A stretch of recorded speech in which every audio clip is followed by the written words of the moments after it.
السلام علیکم ورحمۃ اللہ وبرکاتہ۔ ناظرین، آج چھوٹی سی بات آپ سے یہ کرنی ہے۔ ایک تو یہ جو لاک ڈاؤن ہے، میرے خیال میں اسی پہ تھوڑی سی بات کروں گا کہ اس پہ جو نرمی ہے اس کا ناجائز فائدہ اٹھایا جا رہا ہے، اور نتیجہ اس کا یہ ہوگا کہ اگر یہ وبا بہت زیادہ پھیلی تو پھر کسی سے کنٹرول نہیں ہوگا۔ اب دو چیزیں ہیں، یا تو ایک مکمل لاک ڈاؤن اور یا اسمارٹ لاک ڈاؤن۔ مکمل لاک ڈاؤن آپ کو پتہ ہے اس کے کیا نقصانات ہیں۔ ایک غریب ملک جو ہے وہ برداشت نہیں کر سکتا کہ پوری نیشن کو وہ تقریباً 15-20 دن کے لیے وہ بند کر دیں۔ اس کے لیے آپ کو پتہ ہے کتنے وسائل درکار ہوتے ہیں، اور پھر جب یہ صورتحال ہوگی تو اس کا نتیجے میں جب فاقے ہوں گے تو پھر فاقے اگر ہوں گے تو پھر ڈاکے بھی ہوں گے۔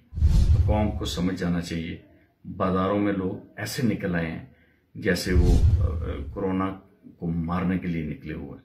تو خدا را میری آپ سے اپیل ہے کہ اس لاک ڈاؤن میں جس طرح ہم لوگ اپنے آپ کو بچا کے بیٹھے ہوئے ہیں، اپنے مدد کرنی ہے، کمیونیکیشن کے ذرائع ہیں، آپ کریں۔ ہم نے بھی لوگوں کو راشن تقسیم کیا، تو آپ بھی کر سکتے ہیں، لیکن یہ ہے کہ بازاروں میں نہ جائیں۔ اور اس عید کو خدا را آپ اس طرح کی عید نہ سمجھیں کہ جس طرح پہلے عید ہوتی ہے۔ آپ سمجھ جائیے کہ آپ ایک بڑی مشکل وقت سے گزر رہے ہیں۔